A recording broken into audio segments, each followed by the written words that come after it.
Welcome to the program. Let's get right into talking about Syria. Yesterday, we had a long day of hearings with the Senate Foreign Intelligence Committee. Secretary of Defense Chuck Hagel was there. Secretary of State John Kerry was there, as well as the chairman of the Joint Chiefs of Staff, General Martin Dempsey.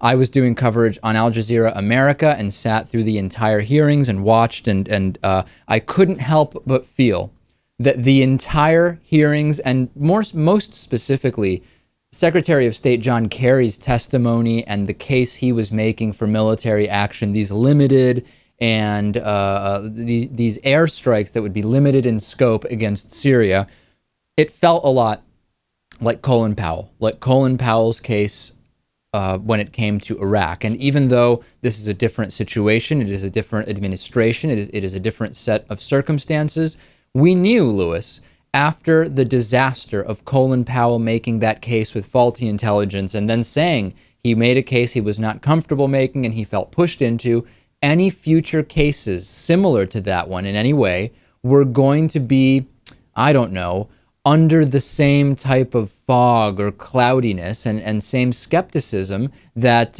only makes sense given what happened with Colin Powell. And that's the way it felt for me. I think perhaps that's the only good thing that came out of the Iraq War, is that now perhaps we'll scrutinize these decisions a bit more.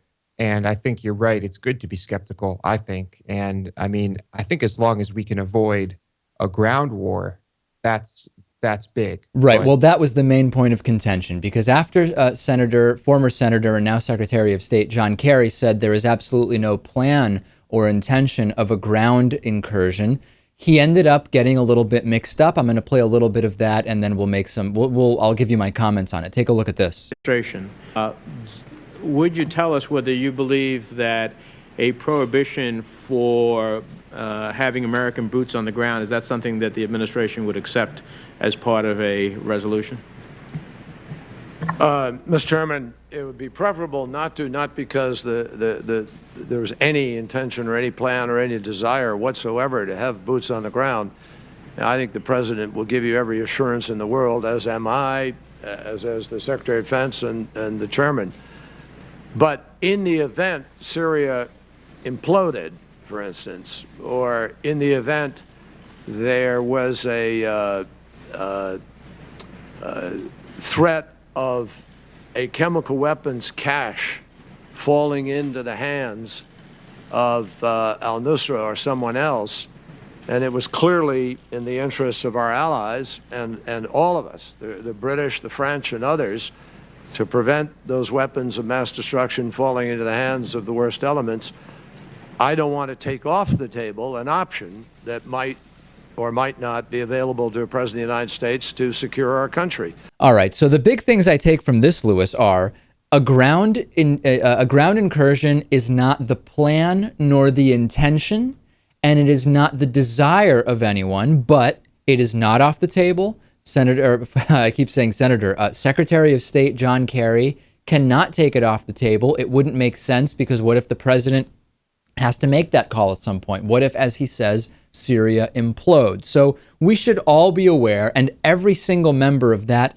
Senate committee has to realize, and I'm sure that they do, that if they vote yes to move this discussion about Syria to the broader Senate, that they're voting yes not only for the military airstrikes, but for the possibility of needed, as John Kerry is saying, the possibility would be needed ground incursions, and everybody needs to realize that. The other takeaways from it, this kind of ground troops thing was a big part for me, Lewis, but the other part of it was not calling it a war, right? This was a big thing. A number of individuals, both on the sides asking questions and the sides testifying, saying, this is not a war, right? These airstrikes are not a war. And this is interesting for two reasons. Number one is that legally, it is required that this not be a war in order to be able to do it without a formal declaration of war. Now, the problem with that is that increasingly, Lewis, with the increased ability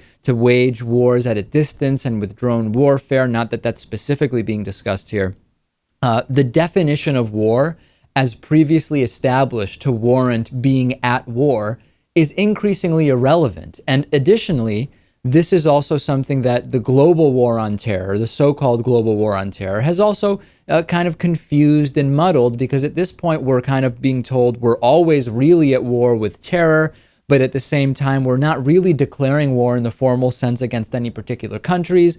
And to me, it's becoming increasingly irrelevant whether this is a war or not a war. Right. It's hard to pinpoint when you consider how many different ways you can interact with a country in the ways we're talking about here. I mean, when you look at it abstractly, when you start bombing a country, isn't that going to war with that country? Another theme of the hearings was this idea that was mentioned by a couple of senators, that silence shows weakness, and we would be consenting to the chemical weapon attacks in Syria by not doing anything. This is fascinating, because what was not mentioned every time that came up, and let's be honest, there was no one in that hearing room who had a microphone who was going to mention this, is how did the U.S. get into a position where that's even a statement that's taken seriously? If we do nothing, if the U.S. does nothing, in a sense, it is consent. Would Sweden say that? In other words, Sweden is not sitting around saying, if we don't bomb Syria, it is a sign that Sweden consents. So there is something unique to the United States and its perceived role by some internally, externally, different groups as a sort of watchdog or world police, which both libertarians and progressives often have a problem with, that makes that comment reasonable, Lewis, because that's not a reasonable comment for any country to make. Oh, of course not. Consent can be strictly verbal. I mean, I don't consent to murderers and rapists, but does that mean if I'm not out there killing them myself that I think it's okay? Ultimately, this group is going to vote yes on this. I'm sure of it. They're okay with being wrong. In other words, they would rather make the decision incorrectly as a group and be later criticized as a group for it than to risk being one or two or three lone dissenting voices and be wrong for that, because the political implications of being individually wrong are far more severe than the implications if they all say yes and then this goes wrong somewhere down the line. So I would expect a yes vote. It will pass committee, and then we will see what happens in the broader Congress, and I think it will pass there as well.